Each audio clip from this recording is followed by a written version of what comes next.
Welcome to yoga class.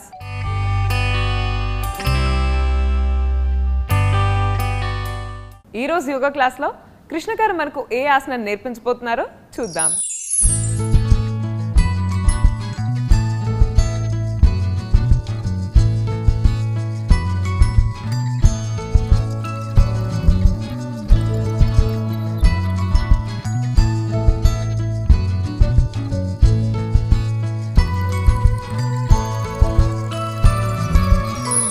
నమస్తే. ఈరోజు యోగా క్లాస్లో మనము ఉత్తాన ఏకపాద అకర్ణ ధనురాసనం గురించి తెలుసుకుందాము. ఇంతకుముందు ఎపిసోడ్లో మనము అకర్ణ ధనురాసనం చేశాము. ఈ ఉత్తాన ఏకపాద అకర్ణ ధనురాసనంలో ఎలాంటి వేరియేషన్ చేస్తాము అనేది తెలుసుకుందాము. ఈరోజు చేసే ఆసనము కొద్దిగా కష్టమైన ఆసనము. ఈ ఆసనం చేయడానికి మనకు మన హ్యామ్స్ట్రింగ్స్ అనేది చాలా ఫ్లెక్సిబుల్గా ఉండాలి. ముందుగా మనము వార్మప్ అనేది చేద్దాము. ఈ విధంగా కూర్చొని కాళ్ళని సూటిగా చేయండి. కాళ్ళ వేళ్ళని ముందుకి మనవైపు చేయాలి. కాళ్ళ వేళ్ళని ముందుకి మనవైపు చేసినప్పుడు కాళ్ళ కండరాలలో ఎలాంటి ప్రభావం పడుతుందో దాన్ని గమనిస్తూ ఉండాలి. కొంత సమయం పాటు ఈ విధంగా కాళ్ళని ముందుకి వెనకాల చేసిన తర్వాత కాళ్ళ కండరాలని ఫ్రీగా చేసుకోవడానికి ఈ విధంగా కాళ్ళని ఊపవచ్చు. ఈ రెండు వార్మప్ అని అనొచ్చు, కానీ ఇంకొద్దిగా వార్మప్ చేస్తే చాలా బాగా ఉంటుంది. అయితే పశ్చిమోత్తానాసనంలో నేను కిందికి వెళ్ళి కాళ్ళని లాగడానికి ప్రయత్నిస్తాను. ఇలా చేయడం వలన మన కాళ్ళల్లో ఉన్న హ్యామ్స్ట్రింగ్ కండరంపై చాలా ప్రభావం పడుతుంది. కాళ్ళ వేళ్ళని మన వైపు లాగుతూ ఈ విధంగా మోచేతులని కిందికి తీసుకెళ్ళండి.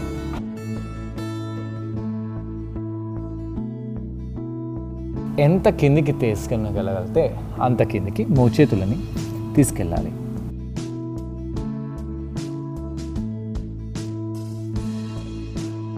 పైకి వచ్చేసేయండి.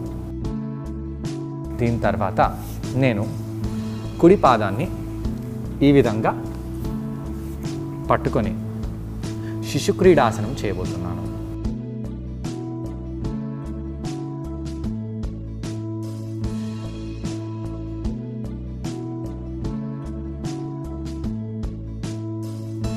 కొంత సమయం పాటు శిశుక్రీడాసనం చేసి కాళ్ళ బొటన వేళ్ళని ఎడమ చేతితో పట్టుకొని సూటిగా పైకి లేపాలి. మీ మోచేయిని మాత్రం కొద్దిగా బెండ్ చేసి పెట్టాలి. వీపుని సూటిగా చేసి పెట్టండి. కాలుని కింద పెట్టేసేయండి. ఇప్పుడు ఎడమ కాలుని శిశుక్రీడాసనంలో తీసుకొని వెళ్ళండి. వీపుని సూటిగా చేసి పెడతాము.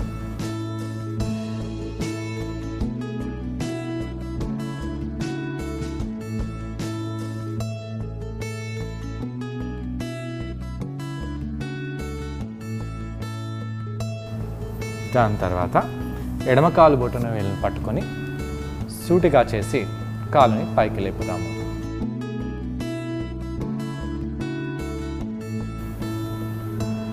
మోచేయిని కొద్దిగా బెండ్ చేసి పాదం ఎంత పైకి వెళ్తుందో అంత పైకి చేయండి.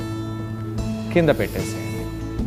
ఇప్పుడు ఇదే విధంగా రెండు కాళ్ళ బొటన వేళ్ళని పట్టుకొని కొద్ది సమయం పాటు మనము బద్ధకోణాసనంలో చేసి ఉండి కాళ్ళని ఊగించి రెండు కాళ్ళని కూడా సూటిగా చేయవచ్చు. అదేవిధంగా రెండు కాళ్ళని మ్యాట్పై కూడా పెట్టి మనము ఈ విధంగా ముందుకి వంగవచ్చు. ఇవన్నీ ఒక ధ్యేయంతో చేస్తున్నాము. ఆ ధ్యేయం ఏంటి? కాళ్ళల్లో వెనకాల ఉన్న హ్యామ్స్ట్రింగ్ కండరము ఫ్లెక్సిబుల్గా అవ్వడానికి. ఆ కండరం ఫ్లెక్సిబుల్గా అవ్వడానికి ఇంకా కొన్ని వార్మప్స్ అనేవి ఉన్నాయి, కానీ ఈరోజు మాత్రం నేను ఈ వార్మప్స్ని యూస్ చేస్తాను. దీని తర్వాత మనము అకర్ణ ధనురాసనం చేయబోతున్నాము. కుడి పాదాన్ని ఫోల్డ్ చేసి ఎడమ కాలుని సూటిగా పెట్టండి. ఎడమ కాలుతో ఎడమ బొటన వేలుని పట్టుకోండి. కుడి చేయితో కుడి బొటన వేలుని పట్టుకొని ఈ విధంగా కాలుని చెవు వరకు తీసుకొని రావాలి. కాలుని సూటిగా చేయండి. చెవు వరకు తీసుకొని రండి. సూటిగా చేయండి. చెవు వరకు తీసుకొని రండి. దాని తర్వాత కాలుని కింద పెట్టేసేయండి. ఇప్పుడు కుడి కాలుని కింద పెట్టేసి ఎడమ కాలుని ఎడమ చెవు వరకు తీసుకెళ్తున్నాను. సూటిగా చేయండి. ఎడమ చెవు వైపు తీసుకెళ్ళాలి. సూటిగా చేయండి. ఎడమ చెవు వైపు తీసుకెళ్ళాలి. సూటిగా చేయండి. ఇలా ఎప్పుడైతే మనం చేస్తామో అప్పుడు నడుము బయటి భాగంపై ప్రభావం పడుతుంది. అలానే వీపు సైడ్ ప్రాంతంలో కూడా ప్రభావం పడుతుంది. ఇప్పుడు ఈరోజు చేసే ఆసనం చేయబోతున్నాము. ఉత్తాన ఏకపాద అకర్ణ ధనురాసనం. ఇది కొద్దిగా కష్టంగా ఉండే ఆసనం అని ఇంతకుముందు చెప్పాను. అయితే ఇక్కడ నేను నా బొటన వేలిని పట్టకుండా కొద్దిగా మార్చి ఈ ఆసనం చేయబోతున్నాను. ఇక్కడ నేను నా కాలు షిన్ భాగం అంటే మోకాలు కంటే కింద ఉన్న ఎముకని పట్టుకుని ఈ ఆసనం చేయబోతున్నాను. ఇప్పుడు కాలుని కర్ణం వరకు అంటే చెవు వైపు తీసుకుని రండి. ఇప్పుడు కాలుని సూటిగా పైకి చేసి కూర్చుందాము. మోచేయిని కొద్దిగా బెండ్ చేయండి. ఉత్తాన ఏకపాద అంటే కాలుని పైకి లేపడము. ఉత్తాన అంటే పైకి లేపడము. ఏకపాద అంటే ఒక కాలుని. అకర్ణ ధనురాసనము చెవు వైపు ఈ విధంగా పైకి తీసుకెళ్ళాలి. కింద పెట్టేసేయండి. ఇలా ఆసనం చేసినప్పుడు మన ఎడమ నడుము బయటి భాగంపై కూడా ఈ ఆసన ప్రభావం పడుతుంది. హామ్స్ట్రింగ్ కండరంపై ప్రభావం పడుతుంది. అలానే చేతిని మనం గట్టిగా వేళ్ళతో పట్టుకుంటాం కాబట్టి చేతుల వేళ్ళపై భుజంపై కూడా దాని ప్రభావం కొద్దిగా మనకు అనిపిస్తుంది. ఇప్పుడు కుడి కాలుని సూటిగా చేసి ఎడమ పాదాన్ని ఫోల్డ్ చేస్తాను. యాక్చువల్గా కాళ్ళ బొట్టన వేలిని పట్టుకొని చేయాలి, కానీ కొద్దిగా ఈజీగా ఉండడానికి నేను నా మోకాలు కంటే కింద ఉన్న ఎముకని పట్టుకొని చేస్తున్నాను. ఇక్కడ చేయితో పట్టుకొని చెవుని వైపు మన పాదాన్ని తీసుకెళ్ళాలి. కుడివైపు ఈజీగా ఉన్న ఎడమవైపు ఈ ఆసనం కొద్దిగా కష్టంగా ఉండవచ్చు. ఇలా మీరు పాదము చెవు వైపు రాకుంటే 2 చేతులతో పాదాన్ని చెవు వైపు తీసుకొని వెళ్ళవచ్చు. ఇక్కడ నడుము ఎక్స్టర్నల్ రొటేషన్ అని అవుతుంది. అంటే పద్మాసనంలో ఎలాగైతే బయటికి వెళ్తుందో ఆ విధంగా మోకాలు తొడ వెనకాల భాగంలో మనకు స్ట్రెచ్ అనేది బలంగా అనిపిస్తుంది. అయితే కొంతమంది మోకాల్ని వెనకాలకి చేస్తుంటారు. అలా చేయకుండా మోకాల్ని సైడ్కి చేసి ఈ ఆసనము చేయాలి. ఈ విధంగా మీరు పాదాన్ని పట్టుకోకుండా షిన్ని పట్టుకొని పాదాన్ని ఎడమవైపు చేయండి. మోచేతిని కొద్దిగా బెండ్ చేయాలి. వీపులో ఈ విధంగా గూని రాకుండా చూసుకోవాలి. గూని చేస్తూ ఆసనం చేయడం వలన మనకు ఆసనం యొక్క ప్రభావం సంపూర్ణంగా లభించదు. వీపును సూటిగా చేసి ఈ విధంగా ఎడమవైపు స్ట్రెచ్ చేయాలి. కుడి కాలు వేళ్ళని కూడా మీ వైపు లాగండి. దాని తర్వాత పాదాన్ని కింద పెట్టేయండి. ఎప్పుడైతే మీరు ఎడమ కాలుని స్ట్రెచ్ చేస్తారో దాని ప్రభావం వీపు కుడి తొడపై కూడా ఉంటుంది. ఎడమ కాలుపైనే ఉండదు. ఎడమ కాలు వెనకాల వైపు అంటే హ్యామ్స్ట్రింగ్ పై ఉంటుంది. అదేవిధంగా కుడి తొడపై కూడా దీని ప్రభావం పడుతుంది. ఈ విధంగా 2 సైడ్ ఆసనాలు చేసిన తర్వాత మనము కూల్ డౌన్ చేద్దాము. కాళ్ళని మనము బాగా హ్యామ్స్ట్రింగ్ని బాగా స్ట్రెచ్ చేసాం కాబట్టి హ్యామ్స్ట్రింగ్ని రిలాక్స్ చేసుకోవాలి. అయితే ముందుగా మనము ఈ విధంగా తొడ బయటి భాగాలని రిలాక్స్ చేసుకుందాము. ట్విస్ట్ చేద్దాము. కౌంటర్గా ఈ ట్విస్టింగ్ ఆసనము చేసిన తర్వాత మళ్ళీ బద్ధకోణాసనంలో వెళ్దాము. బద్ధకోణాసనము చాలా ఆసనాలకి కౌంటర్గా ఉంటుంది. అయితే ఈ విధంగా మోకాలని ఫోల్డ్ చేసేసి బద్ధకోణాసనం చేసి నడుము ప్రాంతానికి, నడుము బయటి ప్రాంతానికి, హ్యామ్స్ట్రింగ్ కండరానికి కూడా కొద్దిగా రిలాక్సేషన్ అని లభిస్తుంది. అదేవిధంగా పాదాలని సూటిగా చేసి ఈ విధంగా పాదాలని మనము ఊపేసి రిలాక్స్ చేసుకోవచ్చు. దాని తర్వాత సుఖాసనంలో కూర్చొని వీపుని నిటారుగా చేద్దాము. వీపు వెనకాల భాగంపై స్ట్రెచ్ పడింది కాబట్టి వీపుని కూడా కొద్దిగా స్ట్రెచ్ చేసుకుంటే చాలా బాగా ఉంటుంది. ఈ విధంగా కుడివైపు, అదేవిధంగా ఎడమవైపు ట్విస్ట్ అవ్వాలి.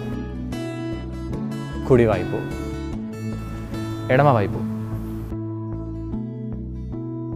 ట్విస్ట్ అవుతూ మనము వీపుని కూడా రిలాక్స్ చేసుకొని దాని తర్వాత ఈ విధంగా ఫార్వర్డ్ బెండ్లో వెళ్ళి రిలాక్స్ అవుతాము. ఈ ఆసనాన్ని ట్రై చేయడానికి నేను కూడా జాయిన్ అవబోతున్నాను. నన్ను కృష్ణ గారిని చూసి ఈ ఆసనాన్ని మీరు కూడా ట్రై చేయండి. నమస్తే. యోగా క్లాస్లో మనము ఉత్తాన ఏకపాద అకర్ణ ధనురాసనం గురించి తెలుసుకుంటాము. ముందుగా ఎలాంటి వార్మప్ చేయాలి? మీరు బద్ధకోణాసనంలో కూర్చొని కాళ్ళ పాదాలని దగ్గర పెట్టేసి తొడలని పైకి కిందికి చేసి నడుము ప్రాంతాన్ని ఫ్రీగా చేసుకోండి.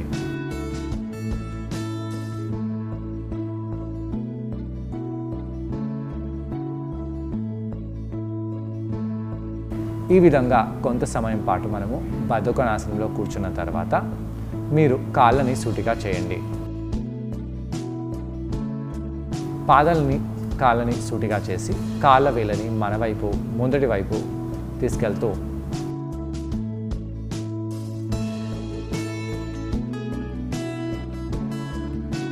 ఈ విధంగా ఫ్లెక్స్ చేసుకోవాలి. దాని తర్వాత కాళ్ళని కొద్దిగా దూరంగా చేసి కాళ్ళని కుడి ఎడమ వైపు షేక్ చేయాలి. ఇలా షేక్ చేయడం వలన కాళ్ళల్లో ఉన్న కండరాలన్నీ ఫ్రీగా అయిపోతాయి. కాళ్ళు చాలా లైట్గా అనిపిస్తాయి. దీని తర్వాత కాళ్ళ వేళ్ళని మన వైపు లాగుతూ చేతులని పైకి చేసి మనము చేతులని ఒకసారి నడుము చెరో భాగంలో పెట్టేస్తాము. కుడి కాళ్ళని పైకి లేపి కాళ్ళని పైకి కిందికి చేద్దాము. దీంతో కాళ్ళ కండరాలపై ప్రభావం పడుతుంది. ఓ 15 నుంచి 20 సార్లు ఇలా చేయాలి. దాని తర్వాత కుడి కాళ్ళని కింద పెట్టేసి ఎడమ కాళ్ళని కూడా పైకి కిందికి చేద్దాము. కాళ్ళ బరువంతా కాళ్ళ కండరాలపై పడి మనకు కాళ్ళ లాగినట్టుగా అనిపిస్తాయి. దాని తర్వాత 2 కాళ్ళని కింద పెట్టేసి చేతులని పైకి చేసి ఇప్పుడు చేతులతో కాళ్ళ బొటన వేళ్ళని పట్టుకోండి. పాదాంగుష్టాసనంలో పట్టుకున్నట్టుగా, పశ్చిమోత్తానాసనంలో పట్టుకున్నట్టుగా మీ చేతి వేళ్ళతో బొటన వేళ్ళని గట్టిగా పట్టుకోండి. మీ వైపు లాగాలి. మోచేతులని కింది వైపు తీసుకెళ్ళాలి. తలని కిందికి తీసుకెళ్ళకండి. కాళ్ళపై స్ట్రెచ్ పడేలాగా గమనిస్తూ మీరు ఈ ఆసనము చేయాలి. హ్యామ్స్ట్రింగ్ కండరము బలంగా దృఢంగా అవుతుంది. ఇంకొద్దిగా లాగండి. దాని తర్వాత కాళ్ళని వదిలేసేయండి. ఇప్పుడు కుడి కాళ్ళని శిశు క్రీడాసనంలో తీసుకొని రండి. శిశు క్రీడాసనంలో కాళ్ళని కుడి ఎడమ వైపు తిప్పాలి. ఇలా చేయడం వలన నడుము తొడ ప్రాంతంపై ప్రభావం బాగా పడుతుంది. నడుము తొడ ప్రాంతం ఫ్రీగా అవుతుంది. కొద్ది సమయం పాటు ఈ విధంగా చేసిన తర్వాత కుడి కాలు వేళ్ళని కుడి చేతితో పట్టుకొని ఎడమ కాలు వేళ్ళని ఎడమ చేతితో పట్టుకోండి. ఇప్పుడు కుడి కాలు వేలుని చెవు వరకు తీసుకొని రావాలి. పాదాన్ని ఇంకొద్దిగా పైకి లాగండి.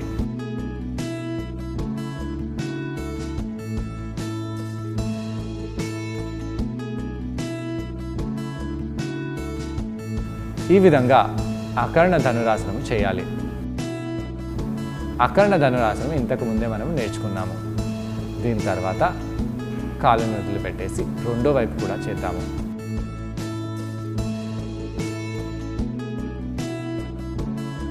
రెండో వైపు ఎడమ కాలుని ముందు శిశుక్రీడాసనంలో తీసుకొని వెళ్ళండి. తొడని సైడ్ టు సైడ్ తీసుకెళ్తూ ఉండాలి.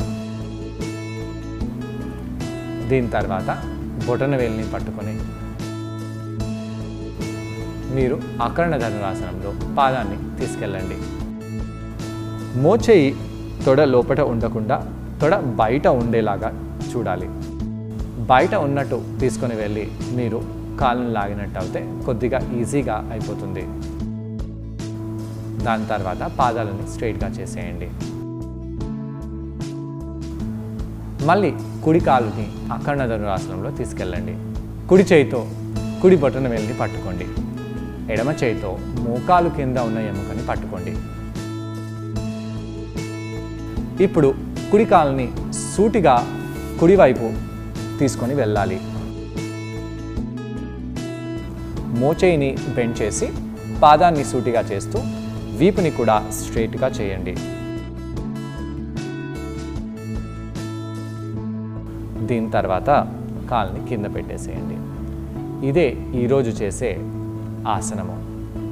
రెండో వైపు కుడి కాలుని సూటిగా చేసి మీ బొటన వేలిని పట్టకుండా షిన్ బోన్ని పట్టుకోండి. ఈ విధంగా పాదాన్ని చెవి వైపు తీసుకొని వచ్చి ఈ విధంగా సైడ్కి తీసుకొని వెళ్ళాలి. కాళ్ళ వేలని మన వైపు లాగాలి. వీపుని సూటిగా పెట్టి పాదాన్ని పైకి లాగండి. మోచేతులని కొద్దిగా బెండ్ చేసి పెడితే ఈ ఆసనము ఈజీగా అవుతుంది. దీని తర్వాత కాళ్ళని కింద పెట్టేసేయండి.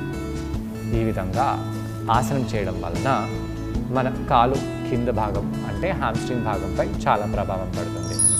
ఈ ఆసనం పేరు ఉత్తాన ఏకపాద అకర్ణ ధనురాసనం.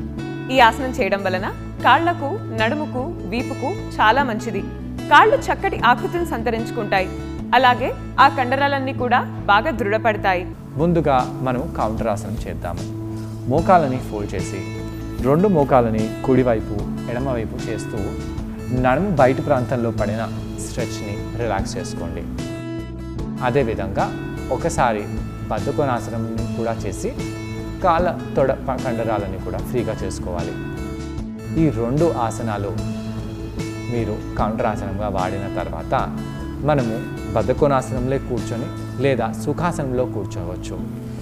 శరీర పైభాగాన్ని ట్విస్ట్ చేయవచ్చు.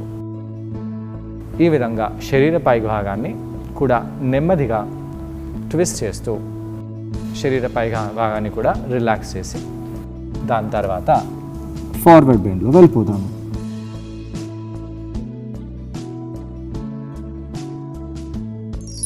ఇలా కౌంటర్ చేయడం వలన టోటల్ బాడీకి మంచి రిలాక్సేషన్ లభిస్తుంది. వీపులో ఉన్న మజిల్స్ అన్నీ కూడా బాగా స్ట్రెచ్ అయి రిలాక్స్ అయిపోతాయి. ఈరోజు యోగా క్లాస్లో కృష్ణ గారిని మనం అడగబోయే క్వశ్చన్ ఏంటంటే, ఈ ఆసనం చేసేటప్పుడు మనం పాటించవలసిన జాగ్రత్తలు ఏంటి? ఈ ప్రశ్నకు సమాధానం కృష్ణ గారిని అడిగి తెలుసుకుందాం. ఈ ఆసనం చేసేటప్పుడు మనము ఎలాంటి జాగ్రత్తలు తీసుకోవాలి? ఈ ఆసనం చేసేటప్పుడు జాగ్రత్తలు అని కాకుండా ఎలాంటి చేంజెస్ అనేది చేయాలి. నడుము నిటారుగా పెట్టకుండా ఈ ఆసనం చేసినట్టయితే ఈ ఆసనం ఫలితము వ్యర్థం. అయితే వీపు మీరు నిటారుగా పెట్టి ఈ ఆసనం చేయండి. అది అందరికంటే ముఖ్యమైన విషయం. మా కాలు అంత పైకి లేస్తుందా? ప్రయత్నిస్తూ చేస్తూ ప్రాక్టీస్ చేస్తూ ఉంటే కాలు ఇంకా పైకి కూడా లేస్తుంది. నెమ్మదిగా మీరు కాలుని ఆ విధంగా తీసుకెళ్ళాలి. అయితే భుజాన్ని కంప్లీట్గా ఈ విధంగా స్ట్రైట్గా పెట్టకుండా భుజాన్ని కొద్దిగా బెండ్ చేసి మీరు కాలుని పైవైపు లాగాలి. అలా లాగినప్పుడు భుజంలో, మోచేయిలో, అలానే కాలులో స్ట్రెచ్ అనేది ఎక్కువగా పడుతుంది. జాయింట్స్ పై స్ట్రెచ్ పడకుండా మజిల్స్ పై అంటే కండరాలపై స్ట్రెచ్ పడేలాగా చూసుకోవాలి. ఇంకా ఇక్కడ మనము మార్పుని చేశాము. కాల వేలుని పట్టుకోవట్లేదు. షిన్ అంటే ఈ ఎముకని మాత్రం పట్టుకుంటున్నాము.